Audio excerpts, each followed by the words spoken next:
I'm Andrea Giles, and you're listening to the Heal from Infidelity podcast, episode number 117, Self-advocacy with Samantha Nielsen.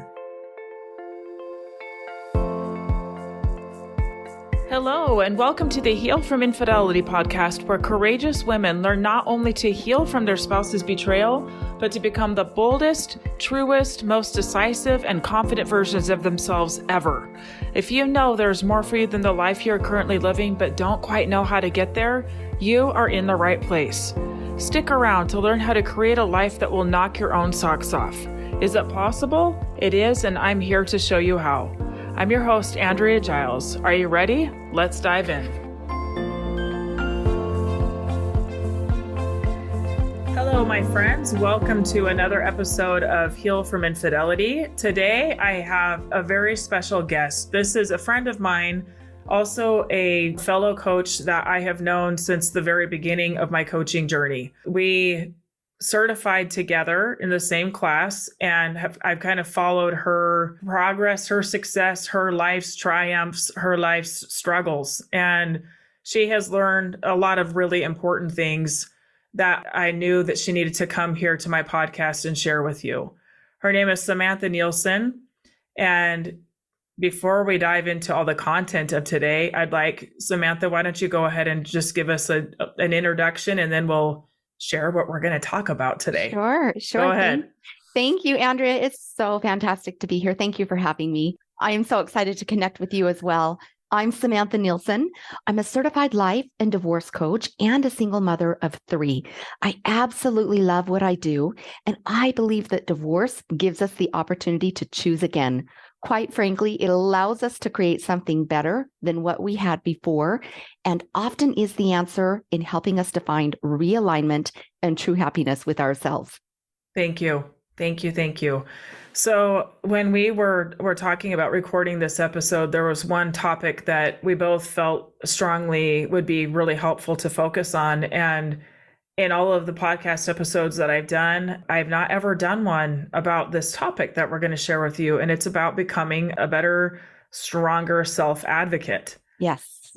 And Samantha here is an expert in this, and she has actually written things and shared things like speaking engagements and things like that about this topic. And today we're going to talk about self-advocacy and what it looks like, what it feels like, the things that we have to kind of work through to become better self-advocates. And I'd like to start this discussion by asking you, Samantha, to go ahead and just dive in and tell us about your personal, we're going to spend this whole conversation talking about lots of the parts of your journey, but like your grand introduction to becoming, to really, when you knew something's got to give, like when you knew that you were not advocating for yourself and that it was time. Tell us about that. Give us some of your story here. Thank you. Thank you. First and foremost, I think it's really important to recognize that advocating for yourself is a skill.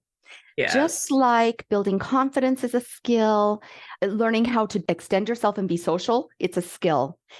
And learning how to be a strong self-advocate doesn't come naturally just because we want it to. And oftentimes we forget that we have a voice and that our voice matters. Yes. And this can be particularly true when difficulties occur within a marital situation and there's unhappiness going on or dysfunctional things going on. Oftentimes our voice becomes smaller, smaller, and smaller until the point it's non-existent. So you invited me to share when I realized that I needed to show up and advocate for myself. And, I'm going to kind of skip ahead to probably the latter part of my marriage. I was married 25 years. That's a long time. That's a long time. It's a long time. And probably around year 2021, I realized that, I was incredibly unhappy and things weren't working for me. I wasn't very functional. I was doing the bare minimum to show up for my kids, to show up for myself, to show up for others. And I just felt like I was lost. I was in this pit of despair. I remember listening to a podcast. I came across a podcast, and it was if someone had turned the light on, and I realized, what? my happiness matters. I matter. I deserve to have joy, and my voice matters. And in that moment, I realized how far I had slipped from the person I had been and wanted to be into this space of a woman who didn't know herself. She didn't know how to show up and ask for what she needed anymore because she just didn't care anymore either. I was so exhausted from what wasn't working that I quit trying, which means I even quit trying and I wasn't fighting for myself. Mm-hmm. Okay. Yeah. So, Thank you. yes. So finding that podcast was kind of like my first step back into the sunlight Mm-hmm. and coming back into this space of realizing I needed something to change, and it needed to change in a dramatic way. Mm-hmm. So thank you. What was life like for you? Can you go into more detail about what life was like for you before that moment?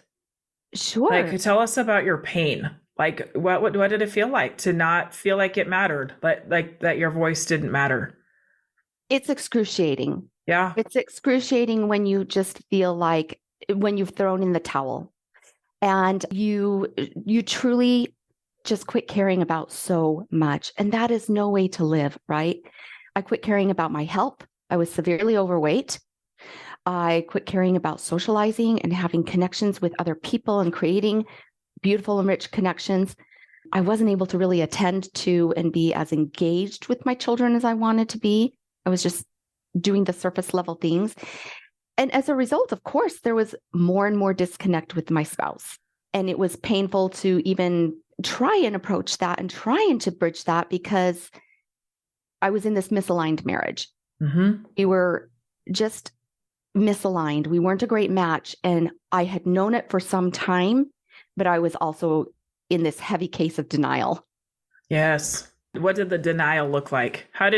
Like looking back now, how do you know that it was denial? Oh, so many signs, so many signs. First off, a lot of avoidance.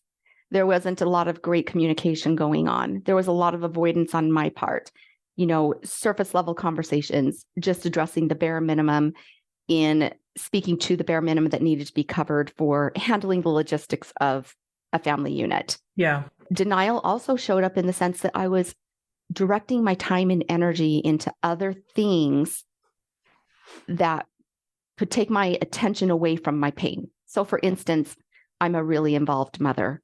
I mean, a very involved mother. And I was pouring everything that I had into refining and molding and leading and guiding my children, helping them to become responsible and wonderful human beings. And so while that is a gift, it was out of balance because I was avoiding my own reality and I was avoiding my own truth. Okay. So it's kind of a distraction. Like, I don't want to look over here, so I'm going to give everything I've got over here. Yeah, and it looks really noble and good, right? It sure does. Great. Yeah. Yep. Yes. And let me tell you, all the neighbors think that, you're doing everything right, which of course is not the truth. It's a facade. But that was the way that I was outsourcing my pain. Yeah. It's so funny because like you get all the accolades and what a great mother and look at her. Yes. And that deep knowing that, and I'm not looking over here, right? This is keeping me busy so I don't have to, right? Because maybe it'll go away. Maybe it'll just go away. Oh, we hope it'll just go away. And that is, yes, that's a lie that we tell ourselves. Yeah. It's a lie I was telling myself. Yes. So. I see this all the time with my clients. We talk about it all the time. This piece of, if he'll just do this and this and this, then I would feel better because then I don't have to deal with it, right? Because then I don't have to change everything up and totally disrupt my life and feel all the feels that come with that, right? Right. And I didn't want to deal with it. For sure, I was avoiding and in denial. And interestingly enough, it does show up in other ways. My health was terrible. Yeah. I used to be on the verge of a cold or a sinus infection all the time. I had terrible sleep, exhaustion, and we suffer. We don't realize it's a detriment and we really are suffering, and it impacts our health. It impacts our, spiritual wellness, our energy, the relationships, whether it be with our partner, of course, with our partner, our children and friends. It just has a ripple effect. Yep. That's right. That's right. It shows up all over the place, right? Mm-hmm. Yeah. Okay. So back to self-advocacy. How do you define self-advocacy, being a self-advocate? I love this. And there are a handful of definitions that you could go and find. For me, I really have defined it as owning my truth, being able to give voice to my truth with confidence, really taking ownership of what my truth is, and then speaking it out loud. That's the second part of the equation. Yeah. And the scariest part, right? Yeah, absolutely. Yeah. Absolutely. Very Yeah. scary. Yes. Okay. Yeah. So speaking with confidence, having the confidence and then speaking it. Okay. Yes. All right. Anything Yeah. you want to add to that? You have to be willing to own it regardless of the outcome. And when you choose to own it and you choose to give voice to it, you have to be willing to accept what's going to come on the other side. And, sometimes it doesn't work out like we hope it might. Sometimes it does. Sometimes you experience disapproval, shaming. You might be diminished by owning your truth. You may have friends or family members that pass judgment, and you have to be willing to experience it all and still be okay with yourself. Mm-hmm. Yes. And still be okay with yourself. Yep. And that takes some doing, right? Takes some work to get there. Yes. Yes. Yeah. I think that one of the hardest parts is just like you said, like, first of all, the confidence inside to know that you matter, that what you want matters, and then speaking it out loud, and then kind of being able to hold on to that. Like when people don't agree, where they don't understand, and still being able to hold on to it and not back off of your ground. Right. Mm-hmm. Yeah. Yeah. Thank you. So you touched on this a little bit, but you said that you've not always been the best self-advocate. Why do you think that is? True. That is actually true. And that was such a good question because it caused me to pause and reflect. I wasn't always a strong advocate as a young girl and a young adult. And I figured out in my young adult years that I needed to be. And I started figuring out how to do that with a lot of trial and error. Just as I mentioned earlier, it's like refining a skill. You don't make, a beautiful chocolate pie perfectly the first time. It takes practice. Yep. And it gets better and better with each attempt. So it took a lot of practice. And I figured out that, if I'm not willing to stand up and say what I need to say or ask for what I need to ask for, I'm never going to have it. And I already don't have it. So what's the risk in saying no? What's the risk of asking and being told no? That's right. That's what I mean. Yep, I gotcha. Yes. Yep. So knowing that I made the request and that I'm standing my ground and speaking up for myself is validating. And I did a really great job in that space with my children for their needs, for their activities. I did a great job in that space for myself with friends and in, public and social settings. But I didn't do such a great job at it within my marriage. And that was to my detriment. So. Yep. Okay. Yeah. So we've chatted a little bit beforehand of some of the things we want to touch on. And you made a couple points that I think are important. Yeah. You talked about, you had some precise wording of things that you did when you were backing down. Concede and acquiesce. Can you talk about both of those? You bet. Thank you. For me, these were two of my default behaviors that I would lean toward. The discomfort of engaging in a harder conversation became so great that rather than go there, I would just choose not to have the conversation at all. And so I often found that I would either concede, which means you're just surrendering and you're yielding with reluctance, or I would acquiesce. And that means that you just accept something and you're not going to voice your objection to it or your opinion on the matter. So conceding and acquiescing, it's just like, you just don't care. Fine, whatever. We'll go to this restaurant. I hate Thai food, but we'll go. Fine, whatever. We can go on this vacation and I'll endure camping and sleeping on the ground, even though I hate camping. I love it. It's just not worth the battle. Yep. And the only thing that comes from being in that place of conceding and acquiescing is resentment and disconnection. Resentment and disconnection between yourself, your partner, and all the other things in life that you want to feel connected to. Okay, so I want to know, Samantha, you said that you could be a strong self-advocate in other areas. And I know that I have listeners that are go-getters, right? They get stuff done. They're very high performing, show up, get things done really effectively.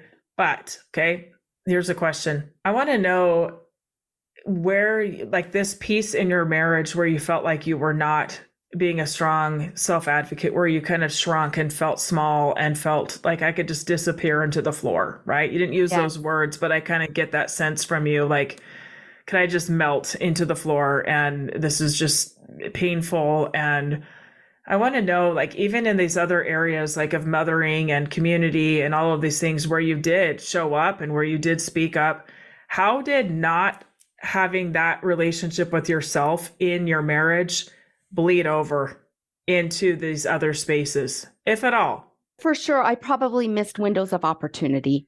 Okay. I was doubting my own self-confidence in many ways. I wasn't feeling confident about myself. So I'm sure I missed windows of opportunity where maybe I would have stood up and jumped in and volunteered for something or asked for something.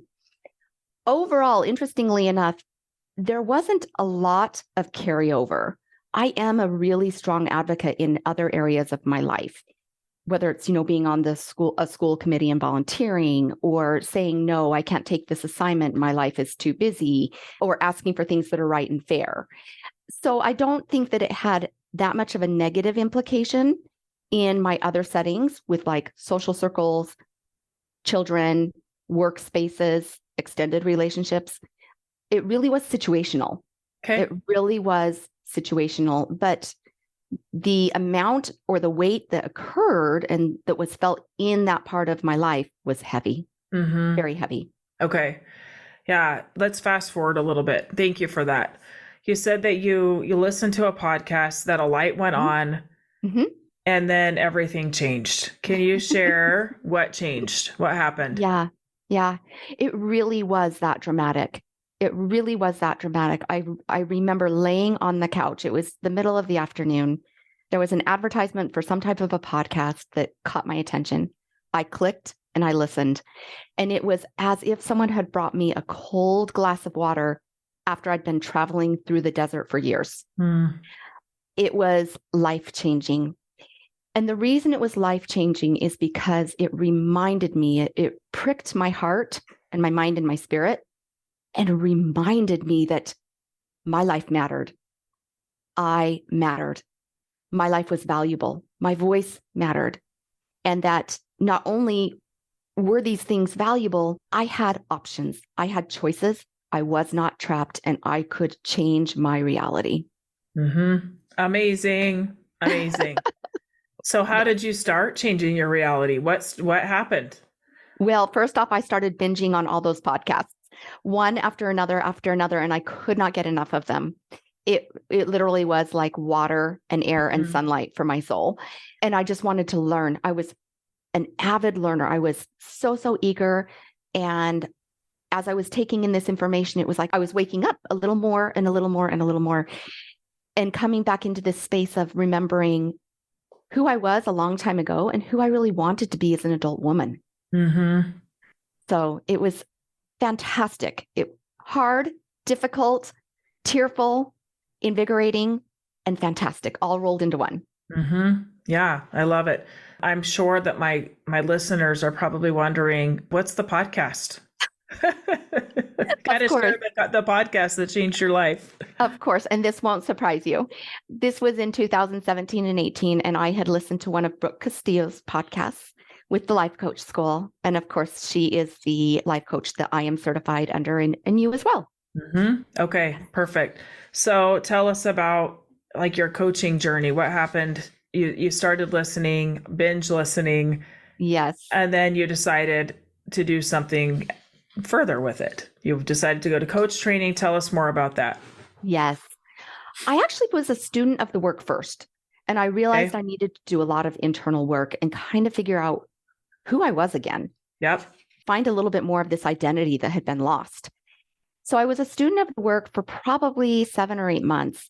But in that time, I had realized that I wanted to be a coach as well for two reasons. The first purpose, first and foremost, was because I wanted to continue my healing journey. I wanted to learn more of this work and immerse myself more in this work because of the goodness that was coming into my life. And I knew that I needed that for myself. Interestingly enough, I've done a lot of therapy through the years, and nothing had been as effective and impactful as coaching had been for me when contrasted with therapy. It was absolutely a new, different, unique experience that helped me to create forward momentum. Yeah. Thank you. Thank you. Yeah. My listeners, I've recorded it. It's earlier on, but I had the same experience where I did a lot of therapy, And I was referred to a podcast, and it was just, I remember the moment it whipped my head around. What is that? Right? What? I can just think that just like a shock to my system, and it changed everything, for me. So much pain that I didn't know what to do with. Right. That just was there, that I just thought was just kind of my companion. Right. And then kind of a similar experience where just in one episode, just oh my gosh, what is this? I must know more. Right. Right. And interestingly enough, we feel like we are given a sentence that we have to carry this with us forever. The pain, the struggle, the stories we tell ourselves. And for me, when I listened to that podcast and I pursued coaching a little bit more aggressively, permission was granted. Permission to give up all those things that were not working for me in my life anymore, and for me to embrace and create and nurture a new reality. Yep. Beautiful. Thank you. So can you tell us, we can see the end results that we'll talk more a little bit about where you're at now, things like that. But I want to hear about the journey in between. What was the hardest part? What have you felt was the hardest part about really becoming a self-advocate? Good question. Such a good question. I think that the hardest parts for me were, I knew I had to make hard decisions, and I knew I had to execute on those hard decisions. Yes. It's one thing to think about them and to strategize and to ruminate. It's another thing to take action. And so, really engaging the process and saying what I needed to say. Hey, I'm not happy. I want a divorce. That was hard. Yeah. That was one of the hardest things I've ever said in my entire life. And yet it was also the most liberating. And I will tell you, being true to myself and owning that truth and saying it out loud was difficult and exquisitely peaceful and really freeing all in the same moment. So, of course, voicing what your truth is awfully hard, because then you have to execute and own those outcomes. Knowing that others are going to judge you, and they're going to have misinformation about you. Yep. And they're going to hear things or construct things that are wrong, flat out wrong, about who you are and how things occurred or why you did what you did.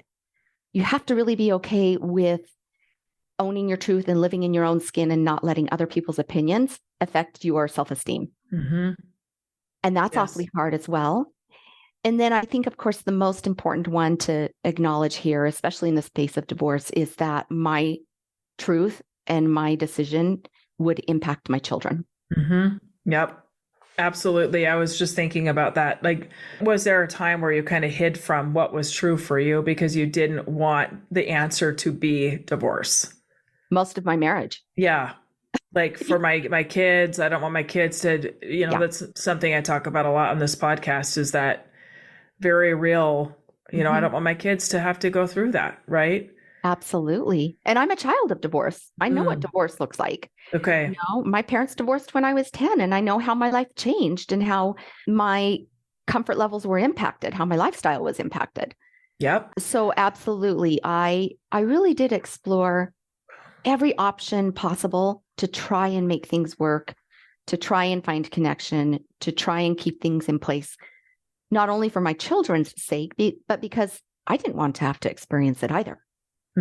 Yes. So when you got to that point where you just owned I'm not happy. I want a divorce. When you got Yeah. there, how did you advocate for yourself with your children? It was a while before the wheels went into motion.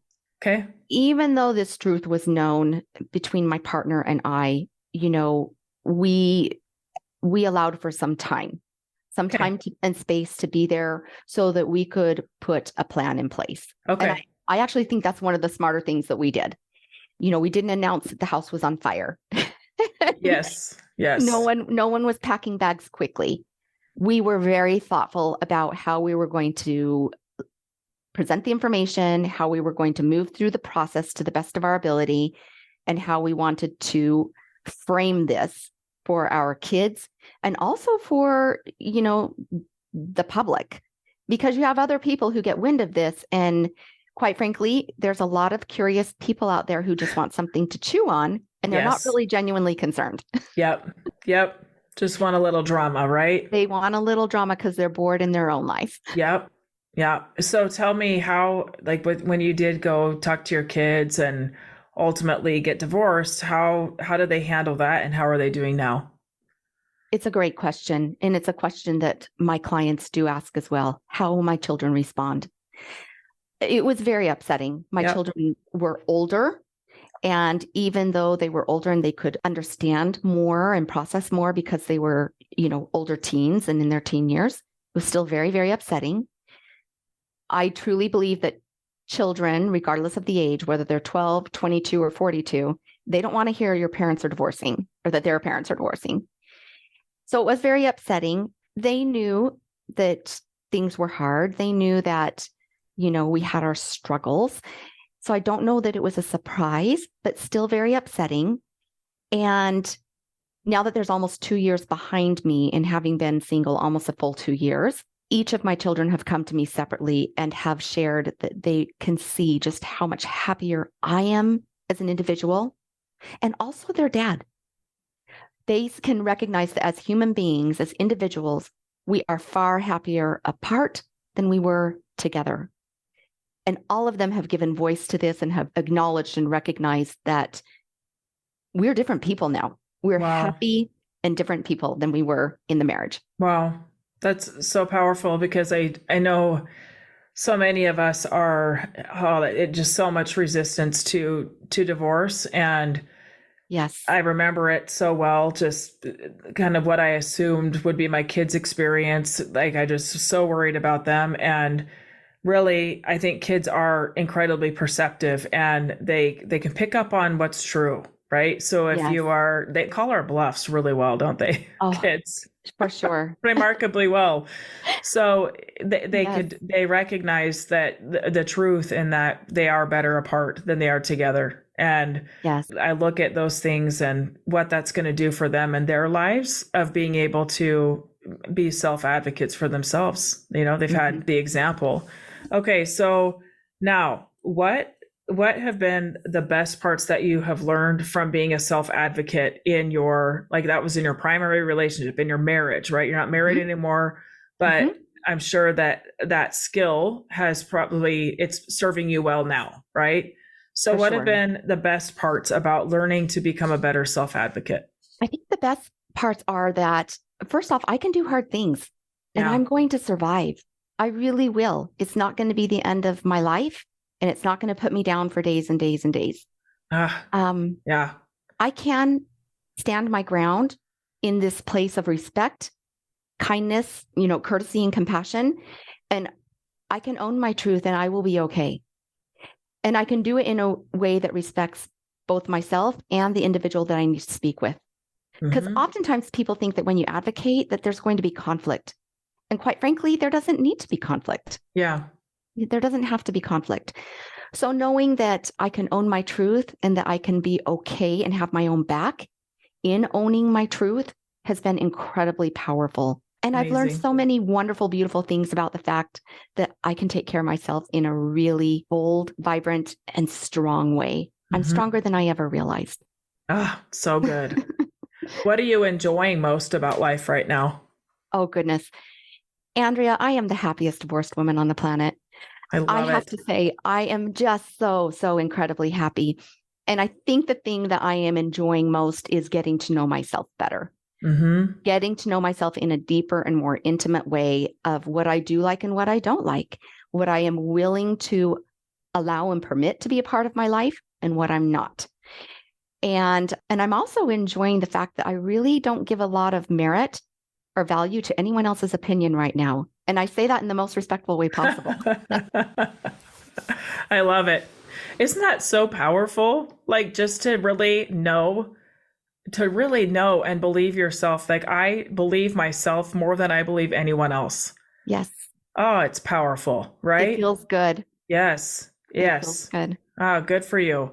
Okay. Yeah. So for the last part of this podcast, I want to talk about, I think we've made a pretty good case for growing and our ability to be a self-advocate. I want to spend the rest of the podcast talking about how one does that.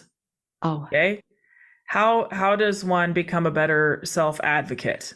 What do you recommend? What did you actually do? You said that it involves becoming more confident, right? But how did you, what did that look like? Like, how did you do it? How can the listeners listening today learn how to become a better self-advocate? Well, I'm actually really glad that you asked this question, and I'll just share this very briefly and then answer. I actually have a course that is called Advocate Like an Expert. And so I go through an in-depth process of teaching people how to show up and own their voice and advocate for themselves. There are 3 things that anyone can do right off the bat, though. They first off need to clarify and gain clarity around what it is that they desire and what a possible outcome is that they desire. Okay, so you need to know what it is. What's the problem? And then you also need to ask yourself, why? Why do you feel passionately about this? Because advocating is a stronger request than just asking, right? When we ask for something, we really don't care about the outcome. But when we advocate, there's a lot of passion behind it. We feel strongly about it. We have strong conviction. So you need to understand what is fueling that. Why do you feel so strongly about it? So first, gaining clarity and then understanding your cause. That's number 2, the why. So when you can come into an alignment with those 2 things, then it's like you are dialed in and you're focused forward in doing what you need to do.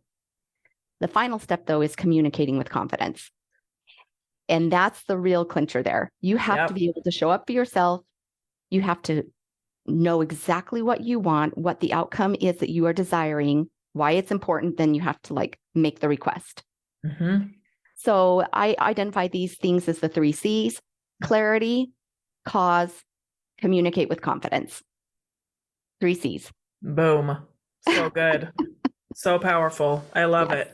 Yes. Yeah. Like just listening to all of that, that would get the job done. That would. And to me, I hear the difference between just like a preference that you're sharing and really speaking with conviction, right? Conviction. Yes. Like, I know this matters. I'm not backing off of this because it matters, right? It's not just I prefer this kind of ice cream over this kind of ice cream, right?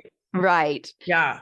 Yeah. And these are critical matters. Oftentimes when we're in a space of advocating for ourselves or our children, they're critical matters. Yes. There's a significant outcome attached to whether this takes place or does not take place. And when we don't show up for ourselves, though, and when we choose not to advocate, then we forfeit our power, we diminish our own voice, and we have to be okay with whatever outcome comes about and into place. We have to be willing to accept the end result without having had a vote. I'm not willing to take myself out of the game and not have a vote. Yep. Yes. I think, well, let me ask you this. Why do you think it's so hard for so many people to self-advocate? I know this has been something that it's been a process for me throughout my life. Why do you think it's so hard for people? Like, where do you think that comes from? Because we want to belong. We don't want to experience rejection. We don't want to be isolated. And so if we say what we really want to say, I want a divorce. Yeah. And then if my community learns that this is my position, I could experience rejection and isolation. And belonging and approval are so important to people in general that they will suffer in silence instead of making the request and holding their ground for what they need, what is right and what is fair.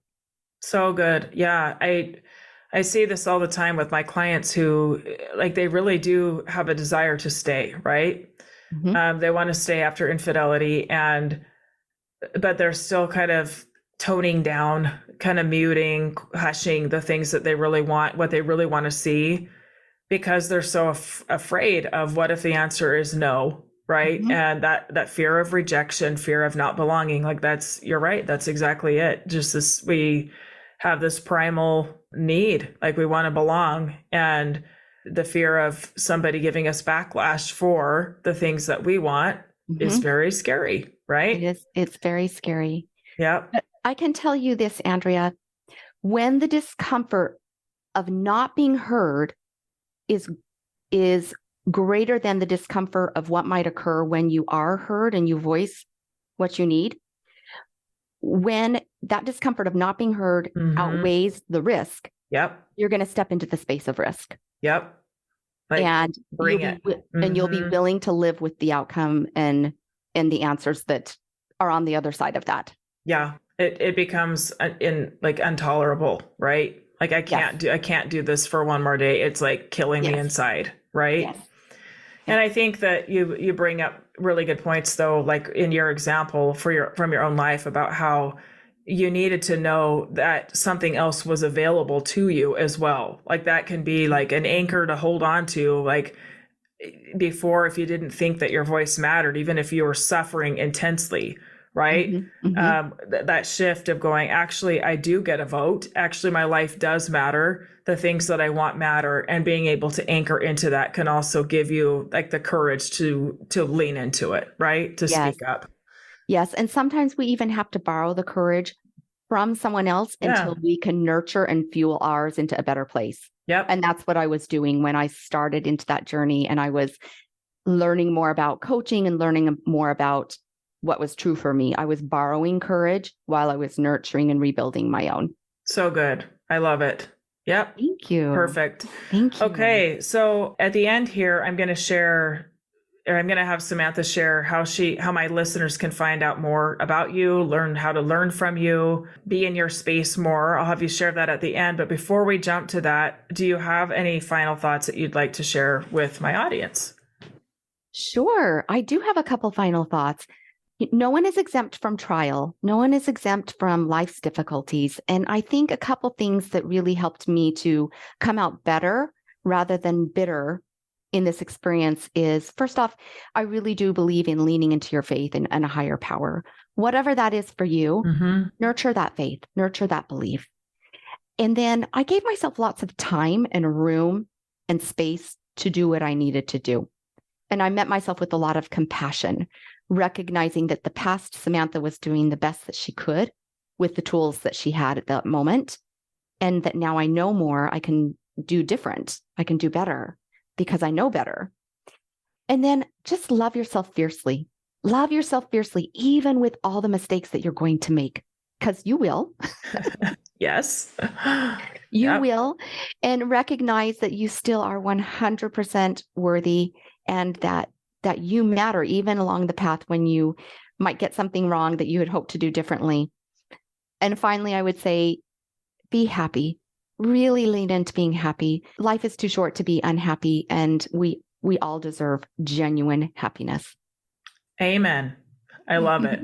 Thank you so much. So good. I hope that listeners, that you take this to heart and look at areas where you might be hiding out, look at areas where you might be afraid to step into stronger advocating for yourselves, and learn from Samantha here, who had truly changed her whole life, like truly changed her life.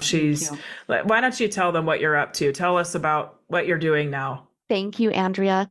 I'm so excited about where things are presently and where things are moving as I look forward. I've been doing a lot of speaking engagements, and I absolutely love that space because I get to know individuals more intimately that way. But for those who are interested in learning more about me and what I offer, I would invite them to come visit my website, moderndaydivorce.com, or to join me on Instagram, which is modern.day.divorce, and take advantage of my free resources. In fact, I'm offering a free training right now that focuses on advocating for yourself. In fact, it's entitled Advocate Like an Expert. So again, I would invite your listeners to come over to moderndaydivorce.com, sign up for that training, and really give great consideration to where you feel your strengths and your weaknesses lie when it comes to advocating for yourself, because we all deserve to live the life of our dreams. Thank you. Thank you so much. You're all right, welcome. go check her out. I'll make sure to have all of your information in the show notes, so you can go find Samantha in the show notes. And thank you so much. Thank you, Andrea. It's a pleasure. Take care. You too. Thank you for listening to the Heal from Infidelity podcast. If you would like to be kept in the know about upcoming free classes, new podcast episodes, and other ways of working with me, go subscribe to my weekly email. You can subscribe at AndreaGiles.com/lies-about-infidelity/. Again, it's AndreaGiles.com/lies-about-infidelity/. I will see you next time.